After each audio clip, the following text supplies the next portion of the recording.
Okay, everybody. Thank you so much for being here on this beautiful Diwali evening. There's Hanuman Prashak Maharaj, one of our dear God brothers, is giving a lecture tonight at Houston Temple for Diwali. And they're having a big candle lit event. And Rangavati went to Diwali this weekend, Govardhan Puja too, down at Murari. And we're going to have our Diwali Govardhan Puja next Sunday, actually. We kind of have to fit it in with everybody else because there's now multiple opportunities for people. And what we found is out of 100 people that may come, if we're doing it all at the same time, we don't hardly ever get a good crowd. So what we're trying to do is work it out where everybody gets a good crowd each time. Anyway, we're working ourselves in a cooperative spirit under the guidance of our illustrious spiritual master, Srila Prabhupada. So as usual, we'll start out with the prayers. Chant with me if you know. Namo Om Vishnu Padaya Krishna Paristaya Bhutale Srimate Bhaktivedanta Swamini Namani. Namaste Saraswati Devi Gaurivani Pracharani Nirvishesha Shunyavadi Paschat Yadishatarane Jai Shri Krishna Chaitanya Prabhupada Shri Advaita Giridhara Shvasri Gaura Bhaktivedanta Hare Krishna Krishna Krishna Hare Hare Hare Rama Rama Rama Hare. So tonight is chapter 41, Srimad Bhagavatam. Krishna and Balarama enter Mathura, and if we have time, we'll read the next chapter as well, the breaking of the bowl. These are wonderful adventures in the Srimad Bhagavatam. It couldn't be any better. And it's enthralling to hear these stories. So we all want heroes. And instead of having Spider-Man or Batman or something like that, we have Krishna. And Krishna is the original superhero, and he is the source of all superheroes, whoever they may be. So we say, Om Namo Bhagavate Vasudevaya. Om Namo Bhagavate Vasudevaya. Om Namo Bhagavate Vasudevaya. All right. So I'll begin as usual. We have Bhavananda's got to do some reading tonight. So get him online. I'm going to read, let me see, how many's in here, Rangavati? In this first one, we've got 52. That's quite a long chapter. So we may stop there tonight. But we'll start out here, okay, with doing about 10 or 12 verses each. So as usual, I'll begin the process. Text 1, Sukadeva Goswami said, while Akrura was still offering prayers, the Supreme Lord Krishna withdrew his form that he had revealed in the water, just as an actor winds up his performance. When Akrura saw the vision disappear, he came out of the water and quickly finished his various ritual duties. He then returned to the chariot, astonished. Lord Krishna asked Akrura, have you seen something wonderful on the earth, in the sky, or in the water? From your appearance, we think you may have. Sri Akrura said, whatever wonderful things the earth, sky, or water contain, all exist in you. Since you encompass everything, when I am seeing you, what am I not seeing? I love that. And now that I am seeing you, O Supreme Absolute Truth, in whom reside all amazing things on the earth, in the sky, and in the water, what amazing things could I see in this world?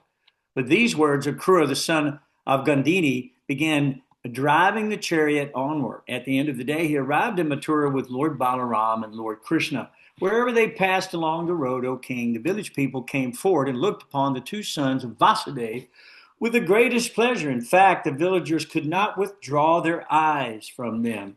Nanda Maharaj and the other residents of Vrindavan, having reached Mathura, ahead of the chariot, had stopped at a garden on the outskirts of the city to wait for Krishna and Balarama. And after joining Nanda and the others, the Supreme Lord Krishna, the controller of the universe, took humble Akrura's hand in his own and smiling spoke as follows. Who would like to read what Krishna said to Akrura? We'll go back around. I'll read. But my lustrous husband would like to read. Well, that's just fabulous. Please, Bob. Found someone I can pronounce.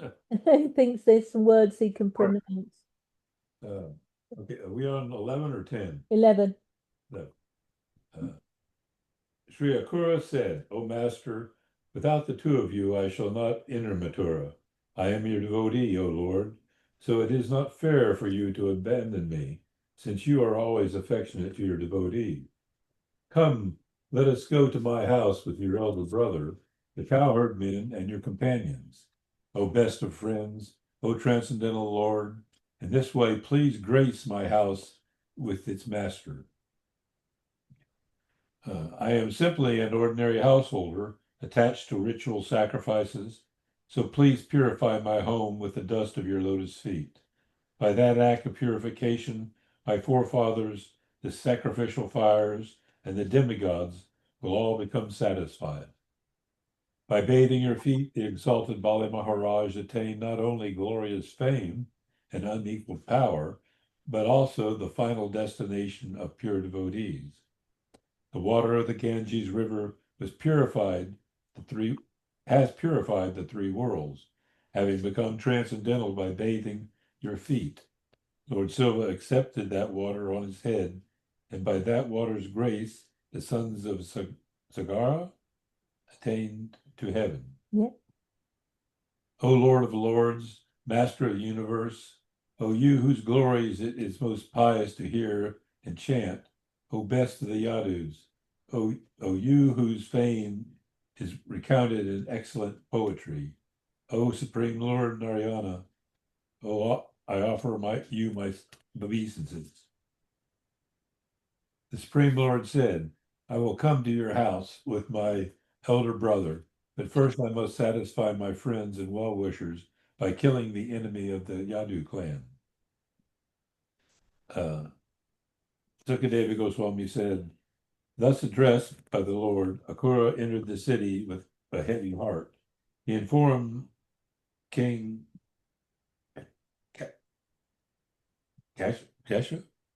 King Kamsa of the success of his mission, and then went home. The Lord desired to see Mathura, so toward evening he took Lord Balaram and the cowherd boys with him and entered the city. The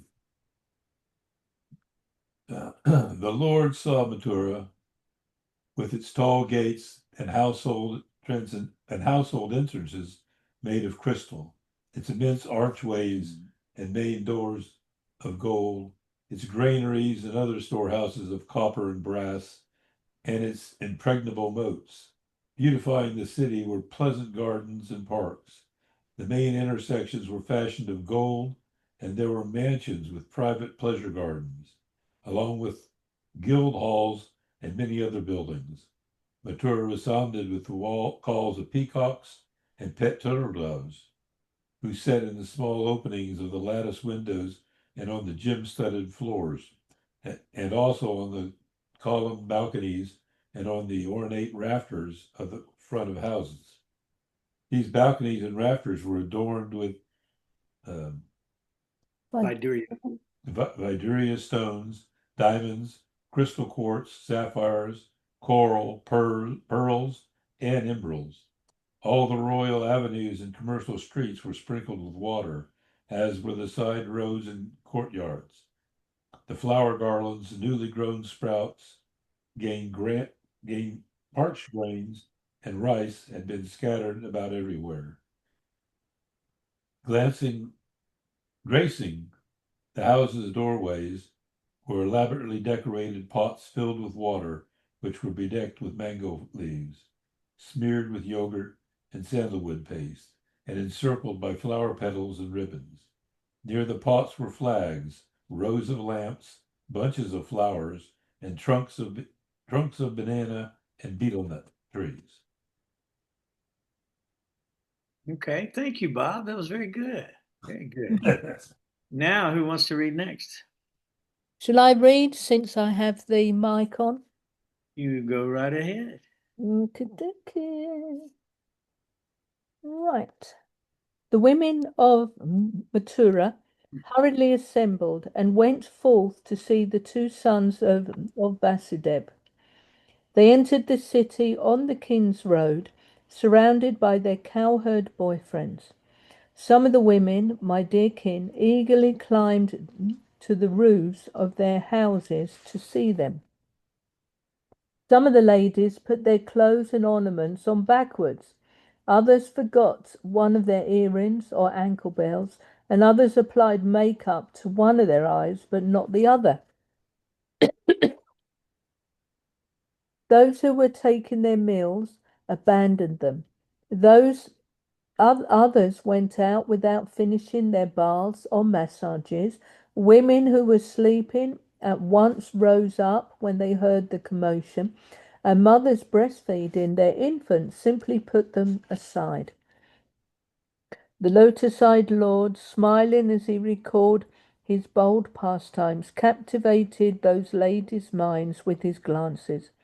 He walked with the gait of a lordly elephant in rut, creating a festival for their eyes with his transcendental body, which is the source of pleasure for the divine goddess of fortune. The ladies of Mathura had repeatedly heard about Krishna, and thus as soon as they saw him, their hearts melted. They felt honored that he was sprinkling upon them the nectar of his glances and broad smiles. Taking him into their hearts through their eyes, they embraced him, the embodiment of all ecstasy, as if their bodily hands stood on end. O subduer of enemies, they forgot the unlimited distress caused by his absence. Their lotus faces blooming with affection, the ladies who had climbed to the roofs of the mansions rained down showers of flowers upon Lord Balaram and Lord Krishna. Brahmanas, standing along the way, honored the two lords with presentations of yogurt, unbroken barley corns, pots full of water, garlands, fragrant substances such as sandalwood paste, and other items of worship.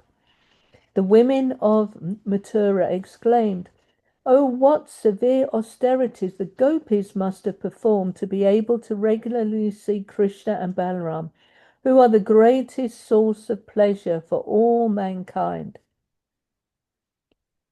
Seeing a washerman approaching who had been dyeing some clothes, Krishna asked him for the finest laundered garments he had.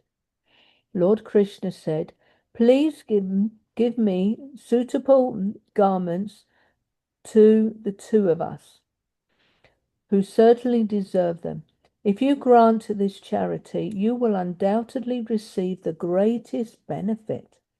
Thus requested by the Supreme Lord, who is perfectly complete in all respects, that arrogant servant of the king became angry and replied insultingly. That's probably my 10. Okay, Vamsi, you want to do yours? Yes, thank you so much. 35. The washerman said, "You impudent boys, you are accustomed to roaming the mountains and forests, and yet you would dare put on such clothes as these? These are the king's possessions you are asking for. Fools, get out of here quickly. Don't beg like this if you want to stay alive. When someone is too bold, the king's men arrest him and kill him and take all his property." As the washerman thus spoke brazenly, the son of Devaki became angry, and then merely with his fingertips he separated the man's head from his body. The washerman's assistants all dropped their bundles of clothes and fled down the road, scattering in all directions. Lord Krishna then took the clothes. Krishna and Balaram put on pairs of garments that especially pleased them, and then Krishna distributed the remaining clothes among the cowherd boys, leaving some scattered on the ground.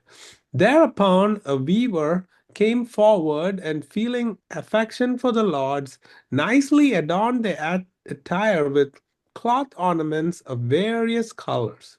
Krishna and Balaram looked resplendent, each in his own unique, wonderfully ornamented outfit. They resembled a pair of young elephants, one white and the other black, decorated for a festive occasion. Pleased with the weaver, the Supreme Lord Krishna blessed him that after death he would achieve the liberation of attaining a form like the Lord's, and that while in this world he would enjoy supreme opulence, physical strength, influence, memory, and sensory vigor. The two lords then went to the house of the garland maker Sudama. When Sudama saw them, he at once stood up and then bowed down, placing his head on the ground. After offering them seats and bathing their feet, Sudama worshipped them and their companions with arghya, garlands, pan, sandalwood paste, and other presentations. Sudama said, O Lord, my birth is now sanctified, and my family tree is family free of contamination. Now that you both have come here, my forefathers, the demigods and the great sages, are certainly all satisfied with me. You two lords are the ultimate cause of this entire universe to bestow sustenance and prosperity upon this realm. You have descended with your plenary expansions. Because you are well-wishing friends and supreme soul of the whole universe, you regard all with unbiased vision. Therefore, although you reciprocate your devotees' loving worship, you always remain equally disposed towards all living beings. Please order me, your servant, to do whatever you wish. To be engaged by you in some service is certainly a great blessing for everyone. Sukadev Goswami continued, O best of kings, having spoken these words, Sudama could understand that Krishna and Balaram wanted. Thus, with great pleasure, he presented them with garlands of fresh, fragrant flowers. Beautifully adorned with these garlands, Krishna and Balaram were delighted, and so were their companions. The two lords then offered the surrendered Sudama, who was bowing down before them, whatever benedictions he desired.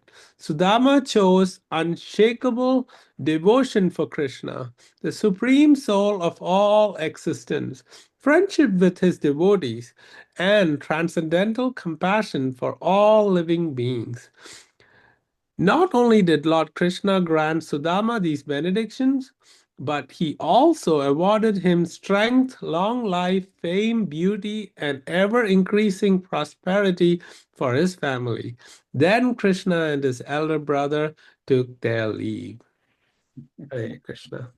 Whoa, that's very, very nice. Well, we can stop here and discuss it if you like. There's another chapter. Let's see how many verses are in the next chapter really quick. And I'll tell you, if it's a really long one, That's 38. 38, yeah. It's up to you guys. I mean, we have about 30 minutes left. I mean, we can talk about this or we can go to the next chapter. What do you want to do? Let's take a vote. Well, we could have a short one today. Okay. All right. And then we'll save Krishna enters Mathura for next week. Yeah, that'd be fine. There's quite a few little stories in here. For Yeah. breaking the bow. Yeah, that could be next week, couldn't it? Yeah, that's next week. There's plenty more to where this came from. So, yeah, well, when I read this last verse that we're reading here together, or the last two verses, we're being shown by these great, great devotees and servants of the Lord what we should be doing. If Krishna comes to us and offers a great boon, we don't want to be like the washerman, do we? What happened to him? But he was conditioned. He was conditioned in a state of illusion to think that the king was the supreme. He didn't recognize Krishna. Krishna says in Bhagavad Gita, "Fools deride me when I descend in the human form. They do not know my transcendental nature and my supreme dominion over all that be." So this washerman obviously did not understand Krishna's position or Balaram's position. Therefore, he's very offensive. And he tried to belittle them by making them feel like, oh, you're just peasant boys. You live in the country. What are you wearing these fine clothing for. This is the clothes of a king. I work for the king. Who are you? Get. He tells him, get out of here, get away. And so Krishna got very angry in that situation. So that's the washerman story in here. There's several little stories that are in here, but the story of Sudam is the opposite. Sudam welcomed the Lord, and he's a garland maker. He's making these beautiful garlands for the Lord, and he was bowing down before them. And the Lord was delighted with those fresh, fragrant flowers, garlands that he offered him with sandalwood paste, and for all different types of things that he was able to off pan, arghya, garlands, pan, sandalwood, and a lot of other presentations as well. So he was very, very happy, and he said that Krishna had sanctified his home, and his family tree was now free of all contamination, and that even the demigods, his forefathers, everybody, all the great sages, everybody's satisfied. Now that Krishna and Balaram has come to his home. So he then, because of all of these wonderful things, being beautifully adorned with these gorgeous garlands, Krishna and Balaram were delighted by it. They thought it was so cool. So they offered him whatever benediction he desired. Now, if you go throughout the Bhagavatam, you see this is always happening with Krishna. Always. Anytime somebody makes an offering to the Lord offers a benediction in return. And there are great stories about that, like Bali Maharaj and all these other stories that you'll see where Krishna appears in the sacrificial arena, and then he offers benediction to everyone there. And so this is Krishna's MO. His modus operandi is to serve the devotees. Krishna is always wanting to serve the devotees. So the devotees should always want to serve Krishna in the Srimad Bhagavatam 126. If you look that up, Savai Pumso Paro Dharmo, Yato Bhaktir Hokshaje, Aituki Apratiyata, Yayatma Suprasidati. It's a very beautiful verse. The supreme occupation of the Dharma for all humanity is that by which man can attain to the loving devotional service unto the transcendent Lord. So everything is meant for us to come to this level of service to the Supreme Lord. From whatever perspective. If you read the Nectar of Devotion, you'll find that there's all different moods that the devotees are serving the Lord in. And it's by their own proclivity, by their own desire. They're getting what they want from the Lord. The Lord is giving everyone. He's self-sufficient supplier of everything, rewarding everyone for their activities since time immemorial. But the key here is that such devotion has to be unmotivated, uninterrupted to be able to completely satisfy the self. Now, Sudam, he knew it. So what did he ask for when the Lord said, I'll grant you whatever you want? What did he ask for? The Lord says, he just wanted unshakable devotion. Unshakable devotion. And he wanted friendship with the Lord's devotees. It's like Vamsi was saying earlier. He's happy to be in the association of devotees. That's what he longed for. God was standing before him, and he asked for the same thing that we have tonight. And then he said, and he asked for to be a kind, loving, compassionate soul to all living beings. So these are the same prayers that Prahlad Maharaj prayed, that Bali prayed. If you go down the line and you look at all these great souls, they're all praying for the same thing. So we have to learn what we should be doing to please the Lord. And to do it, we have to offer unconditional, unmotivated, uninterrupted, loving service, which is our natural, constitutional position. How do we find out? What's our constitutional position? We hear from the Srimad Bhagavatam, Shravanam, Kirtanam, Vishnu, Smaranam, Padasevanam, Archanam, Vandam, Dashyam, Atma, Nivedanam. So in the Bhagavatam, it says, Idam Bhagavatam Mama. Does anybody know this one? Param Brahma Samitam, Uttama Shloka Charitam, Chakarsa Bhagavan Rishi, Nishreshya Shya Lokashya. It means that the Bhagavatam is the actual literary incarnation of God. If you want to know God, you got to know Bhagavatam. You got to go through Bhagavatam. Where's everybody at? I don't know. They're all busy studying something else. Everything is a spark of the Lord's splendor. So you can study the spark if you want to, but if you know the source of the spark, Krishna says, by knowing my transcendental nature of my appearance and activities, you don't come back here again. You don't take birth in a material world of birth and death, but you attain to my eternal abode. He's telling Arjuna this. So the Srimad Bhagavatam is the way back home. It's the message, it's the path, it's the directions, it's the manual, it's the handbook. It's what we have to follow to be able to know God. It's compiled by the incarnation of God, Srila Vyasadeva. And it's meant for the ultimate good of all people, everywhere. It don't matter, you Baptist, Hindu, Muslim, Christian, we don't care. God is equipoised to everybody. You just heard it. Everybody, right? And he accepts whatever service you give, and he reciprocates accordingly. This is the lesson we're learning from this great Srimad Bhagavatam. So the Bhagavatam is all successful. It's all successful. There's no failure in the Bhagavatam. Even a little bit of this information can protect one from the greatest type of danger, falling down the lower mode of ignorance and into the lower species of life. So even just a little bit on the path can protect one from the greatest danger, right? So it's all blissful. It's all perfect. And it's all successful.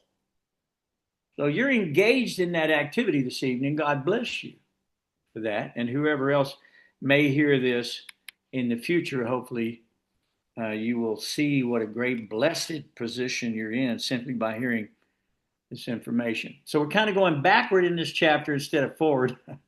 I normally go to the first of the chapter and recap it. Now I'm going backward to the front, so it's a little weird. I don't know why I got doing that, but I'm doing that now. So let's go back to the front, okay? We'll go back to the front. So Krishna and Balarama are entering Mathura. And Krishna had appeared before Akrura in the water as four-armed Vishnu. And Akrura was completely self-realized. He went back to the chariot. Krishna was there. He said, "You looked astonished. Why? What was the matter? It looks like you might have seen something wonderful." And Akrura, he surmised the whole thing. Just like Brahma Bhuta Prasanatma Nasochiti Nakankshati. So he understood Krishna's nature as Brahman, Paramatma, and Bhagavan. He understood that whole experience. And so therefore he says that when I see you, I see everything. So this is the Virata Rupa, the expansion of the Lord's separated energy in the material world. We can see Krishna in everything here. Sankhya Yoga teaches us to do that. Kapila taught us to do that. And we have to learn how to see and offer everything to Krishna, everything. Prabhupada said that for the wino, he should look at the wine and go, "What a wonderful creation you made, Lord." And he offers it to the Lord. Even though it's not in the mode of pure goodness, it's better than not doing anything at all. And this is substantiated in the Bhagavatam 2.3.10, and you guys can read it for yourself. Karma sarva kamova moksha kama udaradi divrena bhakti jogena yajanta parasamparam. Does anybody know what that one is? Very, very, very important verse in the Srimad Bhagavatam. We studied it in the very beginning. And it says that whether you're full of all material desires, whether you're full of it, you've heard somebody say that before, you're full of it. Well, we're full of it. We're full of material desires. Billions and billions insatiable desires. No matter how many times you're given food, you're still hungry. You ever noticed? No matter times you've had sex life and you thought, oh, this would be the ultimate, you still crave it. It wasn't satisfying. Otherwise, you'd be satisfied now and you're not. So whatever it is, people who desire fame, oh, it's a torturous disease. It's like leprosy or something, to have that disease, to want to be famous, to think that everybody is looking at you, to think you're the center of the universe. Nonsense. You're not. Krishna is. You're a small spark blown out somewhere at the edge of the fire. and you're das das anu das. You're serving the other sparks of the fire. Removed from Krishna millions and millions and millions of times. So we're reading about servants who are not removed from Krishna. They're right there with Krishna. So Krishna says whether you're full, or so, excuse me, Vyasadeva says in this particular verse that whether you're full of all material desires, or you are free from all material desires, or even if you just want liberation to get the heck out of here and be done with this birth and death, or if you just have broader intelligence, any kind of little broader intelligence, you must by all means, it says, by all, now get this, people, by all means. Okay? So when you read Srimad Bhagavatam, we're seeing all these devotees, all these people are coming to Krishna by all means. All means. I mean, you can read it for yourself. It's in every verse, every chapter, everything. You come to Krishna by all means. And that means Kamsa hated Krishna, and he came to Krishna with that way. It means the gopis lusted after Krishna, and they came to Krishna that way. It means Akrura was the servant of Krishna, and he came to Krishna that way. It means Arjuna was a friend of Krishna, and he came to Krishna that way. It means Nanda, Maharaj, and Vasudeva and Devaki wanted to be the parents of the Lord, and they came to the Lord that way. So maybe you just want to be a blade of grass and let Krishna walk on you, or a stone and let him set on you. Whatever that is, you got to give that to Krishna by all means. That's the key, that it has to be by all means. And we forget this somehow or the other, and we're I don't know. You know how fanatics can be. You know, they think it's only one way, or it's only this way, or only that way. And if you don't do it this way, you know, you got to do it my way. You know, that's what they're thinking. That's why we got 68,000 denominations and sects of religion around the world, because, you know, we're backward. Okay. And Krishna accepts all the devotional service from the devotees. Even he accepted Putana's breast smeared with deadly poison to kill him. He accepted it as an act of motherly kindness, and he delivered her after he killed her. Think about it.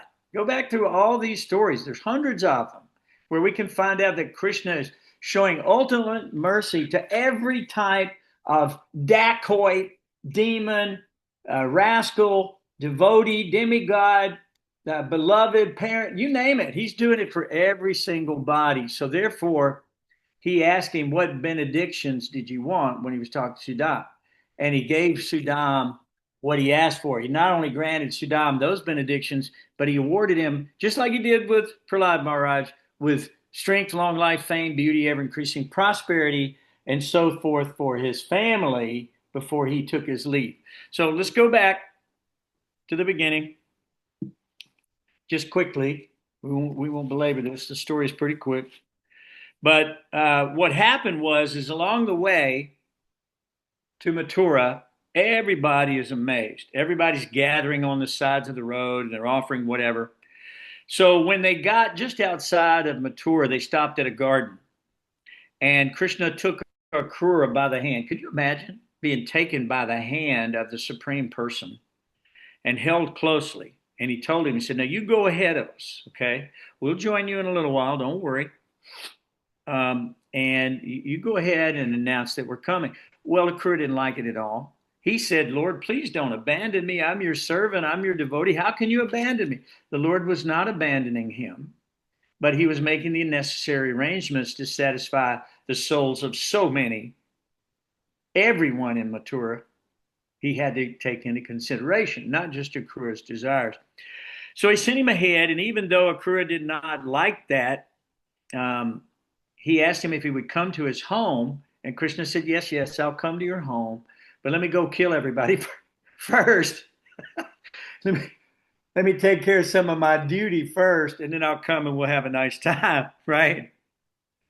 So he talks about where he wanted to place his feet in his home, and he talks about how he placed his feet on Bali's head, and how the Ganga flows over and goes on the head of Shiva. He discussed all of that, which I thought was very wonderful.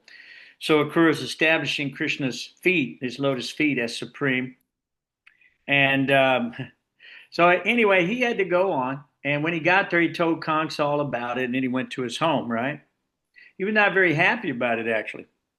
But then later, Krishna entered the city. They wanted to go see the city. And so, but he didn't want to be with Akrura and go through that whole process yet. He wanted to do a few little things first, deliver a few people. So let's talk about that. So when he entered the city, he noticed that the city had arches of gold, that there were beautiful moats all around, for protection, impenetrable, it said. That the mansions were beautiful, and there were pleasure gardens and exotic birds everywhere. Even it says that the palaces were adorned with valuable diamonds, emeralds, jewels, rubies. Try to imagine. Just thousands of years ago, that type of opulence existed on the earth. If you go to the temple in South India, Trivikrama, you go there are some doors there that cannot be opened in the bottom of that temple. They've opened two of the doors, and they substantiate the treasure of India. Just those two doors. There's other doors too, but you have to have the mantra to be able to open the doors, and nobody's been able to open those doors. And that's in the bottom or the basement of that beautiful temple. But there's one beautiful, gigantic, full-size form of Ananta Shesha made out of solid gold. And Krishna is laying on the bed of Ananta Shesha. Can you imagine those types of great treasures that exist in those ancient temples of the Lord? So at this time, apparently, everything was like that. The boulevards were all covered in auspicious grains and betel nuts and all types of stuff that they put out, water pots smeared with yogurt like that, and sandalwood paste, and trunks of betel trees, and all these auspicious things were all around the place, wherever they would go. And could you imagine this scene as Krishna's coming into town? So all the women. Now, Krishna has an effect on the ladies, y'all. I'm not kidding. So what happens is they just leave everything, just like the gopis left everything when Krishna was in the forest with the flute. They left everything. They would do makeup on one eye and leave the other eye with no makeup. Women don't do that, okay? So this is big time, okay? They took the baby and set it down and left. Mom, I see you smiling on that one. They just abandoned the little baby and went up on the rooftops of these mansions to see Krishna. And as they were watching Krishna, they became literally filled up with these just captivated desires to be with Krishna, right? They put everything aside. They were captivated by the Supreme Lord. Because when he entered the city, it says, like an elephant in rut. Yeah, I don't know if you know what that is, but an elephant, you don't know what that is? Okay, so when an elephant's in heat, okay, so an elephant has like a bunch of, it's like a deer, like a buck deer, they have a bunch of does. So an elephant also has kind of like his harem and his children and all this kind of stuff, and they're following the elephant. So when the elephant goes into heat, that's called rut. And so when they're stepping, it's just like very powerful. It's very like, oh, it's dramatic, shaking the earth, and he's showing his prowess in full. And the ladies are overwhelmed. So they found themselves with their belts loosened, their hair loosened, their garments automatically loosened, and they were enamored with their hair standing on end. They took the Lord into their heart, and they showered the Lord with flowers from the tops of these mansions as he walked by. All right, Bo. Pretty cool, huh? That's the effect the Lord has on us. So, he's walking along and he sees this washerman. He's thinking, this is before he even got dressed up. He's already affected everybody in this way. He didn't even have to dress up to do it. we go through elaborate costume changes and all types of stuff to attract the opposite sex. Krishna don't have to do nothing. He is the all attractive personality. All right? All beautiful, all wealthy, all powerful, all famous, all renounced. Right? So Krishna asked the washerman, hey, I see you've got some nice clothes. The washerman is arrogant.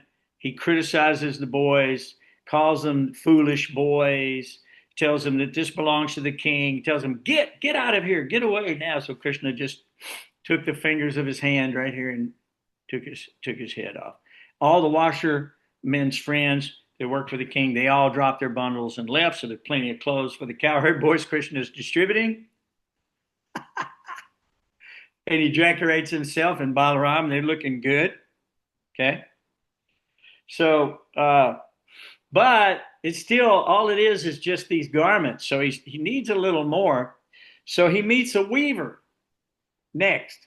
And the weaver's got all these beautiful colored cloths, and he puts bangles, and he decorates Krishna and has all types of embellishments and flags and scarves and whatever. He adorns Balarama and Krishna and the cowherd boys with all this. And he blessed the weaver for his effort, that he would have full benediction of whatever he wanted, and he would enjoy completely within the material world before he had to go back home, back to Godhead. So then Sudam, we get to Sudam. We already went over Sudam. So Sudam immediately invited them to their home. He's a garland maker. So they need a garland. Come on, they've got cloth now, they've got clothes now, they've got all this other stuff now. They're showered in flowers, but they want a garland. So they go to Saddam, and then Saddam washed their feet, worshiped them, and offered beautiful prayers to them, and then gave them garlands. And of course, they were very pleased with those garlands. And he asked for the ultimate benediction. We should all follow in Saddam's footsteps. He also asked for unshakable devotion to the Lord, and to have compassion for all living entities, and to always be associated with the Vaishnava devotees of the Lord.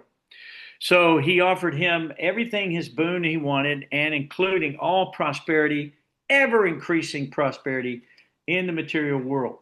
So, guys, one thing you need to know is that most of these personalities that you're seeing in these stories where Krishna is there, they're all demigods. They all came to the material world to serve the Lord in this wonderful way. But we also know that many of them are chanting the Lord's glories. Many of them are saying prayers to the Lord. Many of them are calling the Lord's name. And so we know in the Bhagavatam it says, "Oh my Lord, persons who chant your holy names of the Lord, who chant your names, are far, far more advanced in spiritual life, even if they're born in the family of a dog eater." What? What? Even if they're born in the family of a dog eater and they chant your names, they're more advanced in spiritual life. It says, such chanters have undoubtedly performed all kinds of austerities and penances and sacrifices. They bathed in all the sacred places, and they finished with all their scriptural injunctions. That's powerful stuff, guys. Powerful stuff. We do not know who we're working with. We do not know who these devotees are. We do not know who these chanters are. We should not be offensive. They have a relationship with the Lord. We are not holier than they are. We're not better than they are. The Lord's equal to everyone. He reciprocates our devotion just like he does with them. Okay? Just like he was there for each gopi as the only one, as exclusive. They felt exclusive. Krishna's there for everyone in that situation. So once they benedicted him, they took their leave. And now the next chapter will be where Krishna breaks the bow, and he makes real short work of it. It's pretty amazing, really. This next chapter is one of my favorite chapters because he just walks in and takes over. I'm not going to give the punchline away, but just know that Kamsa's not going to do very well. I don't think the elephant who's sent to Krishna is going to do very well. I don't think Mushtaka and the other wrestlers, I don't think they're going to do very good. I really don't. I hate to say it. And even Kangsa. So wait and see what's going to happen, okay? But we know that Kangsa and all these guys are demons. They're sending demons to kill Krishna. They want to kill everybody. They want to kill all of Krishna's dynasty, his whole family. They want to go into Vrindavan and kill everybody. They want to kill Nanda and Yasoda. They want to kill Vasudeva and Devaki. He even wants to kill his father, who's the rightful heir, who's the rightful king, who usurped his throne and threw his own dad in jail. Now he wants to murder him too. So not a very nice guy. So they do need to get what's coming to them, no matter what. And so Krishna, he always does great things. He always does these wonderful acts so that everyone will follow. And he says in Bhagavad Gita, whatever actions are performed by a great man, common men follow in his footsteps. And whatever standards he sets as exemplary acts, the whole world pursues. So Krishna goes on to say in Bhagavad Gita, if I quit, even though I'm not obligated, I don't need it. There's nothing I need. I don't need any of this. We need everything from Krishna. We have nothing without Krishna, but Krishna is everything. He doesn't need us. He doesn't need anything. He said, but if I quit doing my devotional routine, if I quit, setting the example, the whole world would fall into ruination. So Krishna does not want to allow that to happen. So he sets the best example always wherever he goes.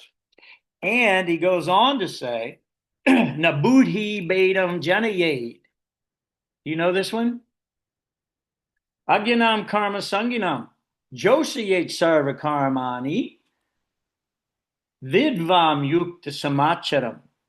That's a beautiful, beautiful piece of instruction that Krishna gives in 326 in Bhagavad Gita, where he says, let not the wise disrupt the mind of the ignorant who are attached to fruitive activity, ambitions.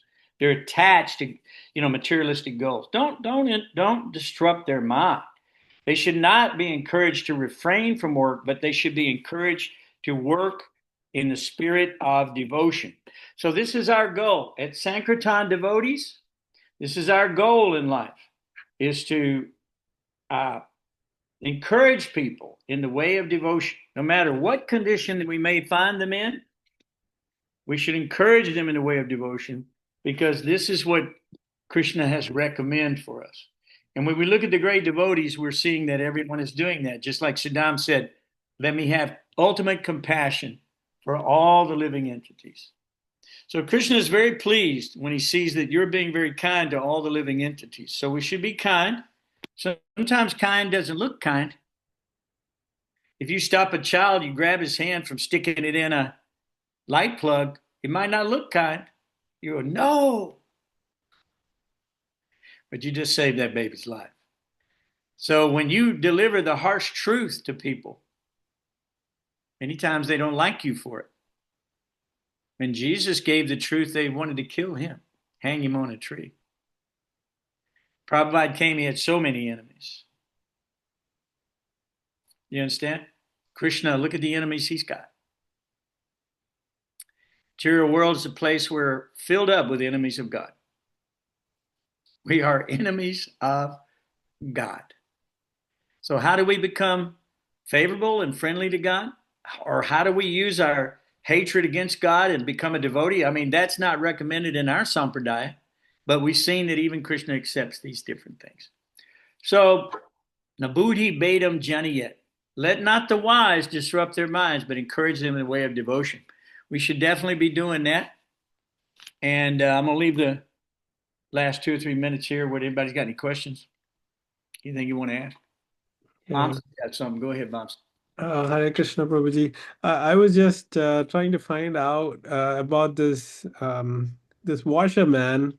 It seemed a little harsh. The Lord is very compassionate when it comes to people.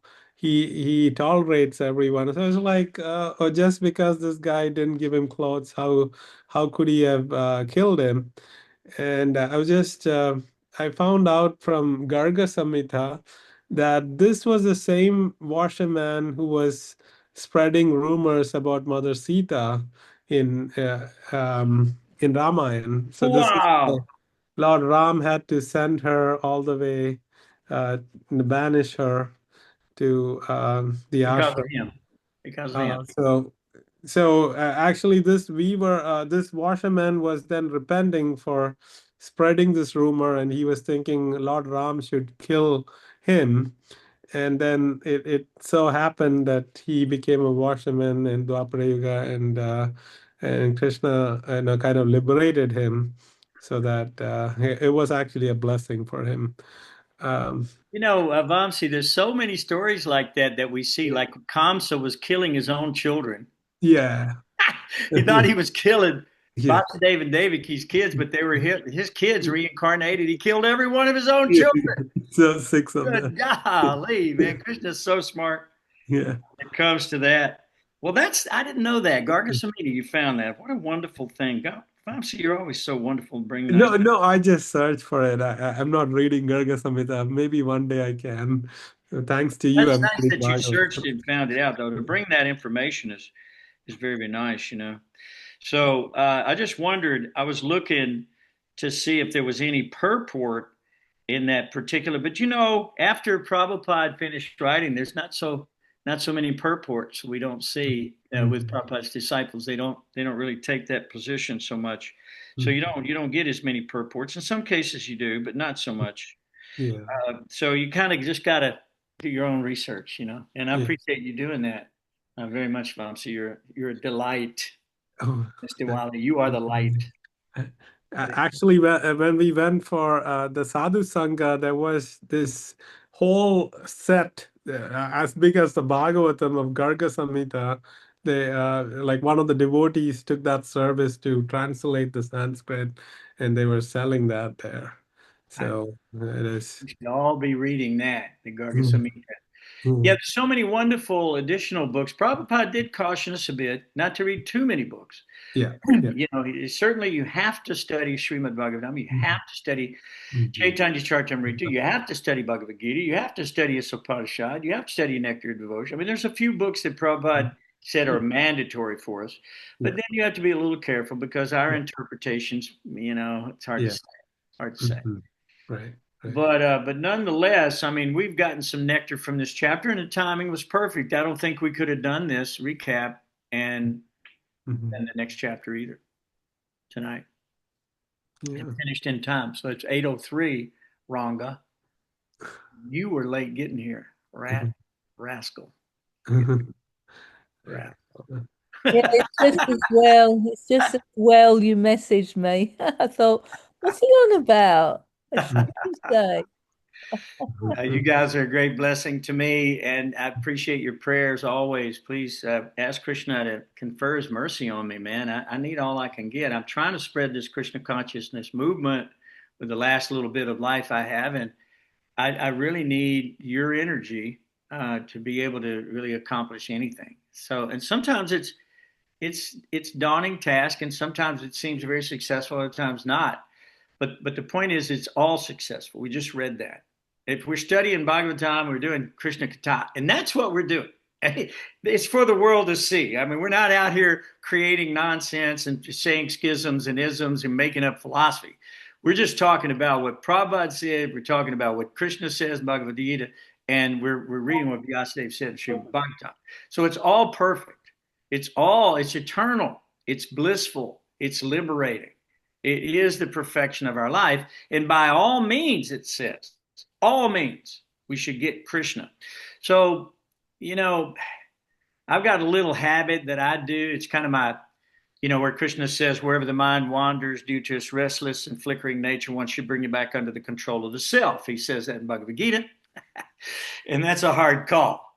Now, you guys may be expert at it, but what happens is you're riding along and your mind is distracted by a billboard or by something, or somebody said something, somebody comes on the news, or there's an incident, or you see something in the world, you forget Krishna for a moment. And you're like, oh no, please, Krishna, don't allow me to forget. Allow this to remind me of you. Whatever it is that my deviation was, at least let it remind me of you. Somehow bring my mind back to seeing that all of this is under your auspices and that you're in control of all of this. So when you do like that and you realize that, maybe you're not perfect, but you're asking the Lord to not only forgive you for the incident, but to correct you and to redeem you and to rectify you and to bring you under his care and fold so that you don't stray and your mind doesn't deviate. You want to stay in samadhi all day and all night long. Just like Kamsa was in samadhi because he was having drink. No, he was. He was in unfavorable samadhi. That's all there is to it. And Krishna has a way of doing that because he takes up all the air in the room. Wherever Krishna goes, he's like the elephant in rut. Everybody's like, "Oh my God, here comes the monarch." Because Krishna has all potencies in full, of which no one is equal to nor greater than. We have to keep all these things in mind. Wherever our mind is going, see that as Krishna, Krishna, Krishna, Krishna, Krishna. Here is Krishna everywhere. We don't see anything but Krishna. 24 hours a day, 7 days a week, whatever it is. Like Vamsi, you look at your little baby, you can see Krishna. See what I mean? So whatever it is, you give it to Krishna, go, I offer this to you, Lord. Somehow or another, you've given me this gift. Let me offer it back to you. And let me do everything within my power to perfect this according to your desire. And then you're all good. You're all good. You're on the bhakti train, man. You're on the way back home. Next stop. Yeah. I did both. I use my Krishna tattoo because Haribo. wherever I go, in whatever situation I am, I see Krishna because on my arm. Yeah. It reminds me. You have branded yourself. I as branded Krishna. myself. Yeah. Hare Krishna and Branded for Krishna. the Lord. That's awesome.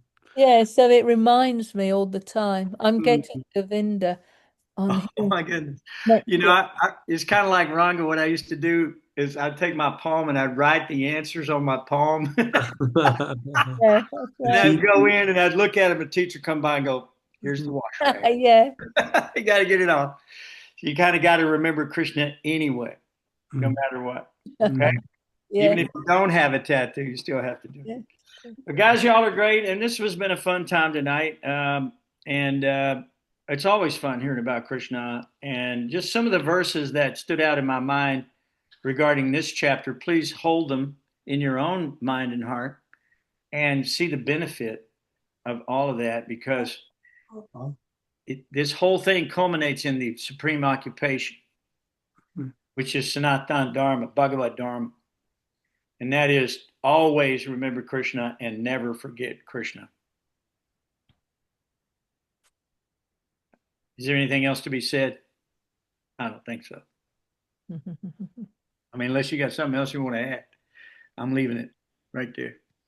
All right. Hari Bol. Y'all like that? Krishna, really good. Really good for a Tuesday night. Pretty good. Pretty good for a lame old Tuesday night because Vamsi's here and Bhavananda's here and Ranga's here.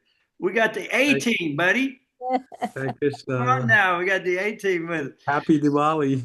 Happy Diwali. Happy Oh, Diwali. how auspicious that is. It's an auspicious day, yes. Oh my God.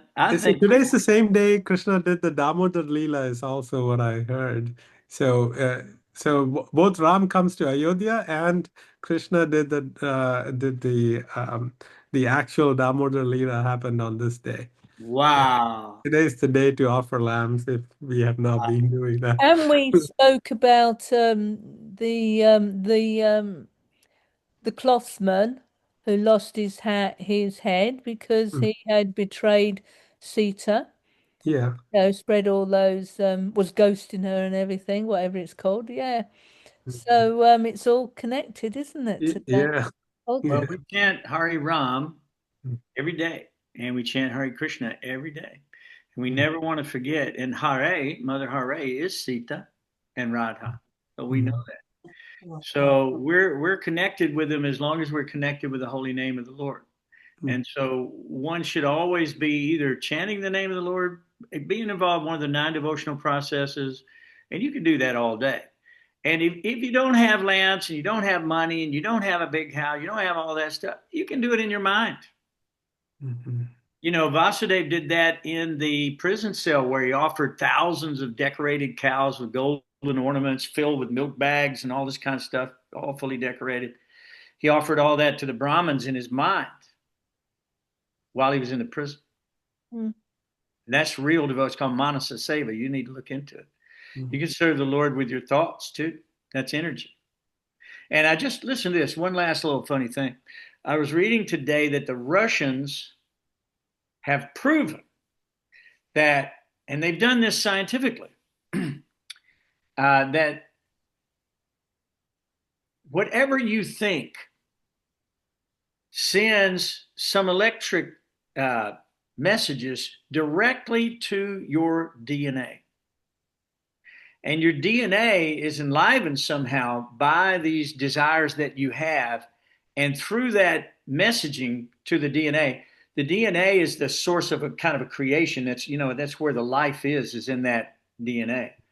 And some people regard it as the Kundalini Shakti. They regard it as this coiling snake, and so forth and so on. So they said that is everything that you think, your body, mind, soul, everything combines together to try to bring it to bear. It may not have an instant impact. In some cases it does. In some cases it may take many, many lifetimes for you to achieve that, whatever that goal is that you're sending to your heart, really. And if you keep the right messages and keep them positive and keep them going, then you'll attract the Lord, because he's attracted by that loving devotion and that goodness of heart. You see how he does that with everybody. He's very, very moved by it. He took a Krura by the hand and held it. And they washed his feet. That's the devotee. So think about it. The Lord wants to serve us, and we have to learn to serve him again. And we've left here to not do service to him, but instead to the five senses, which include the mind, by the way.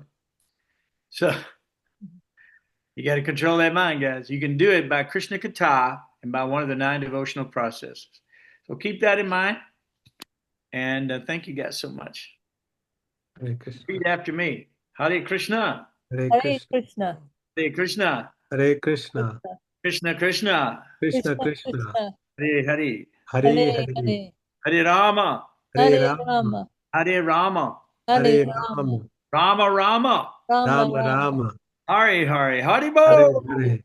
Hare Bol. We'll go next time, okay? Same place, same station. Yeah.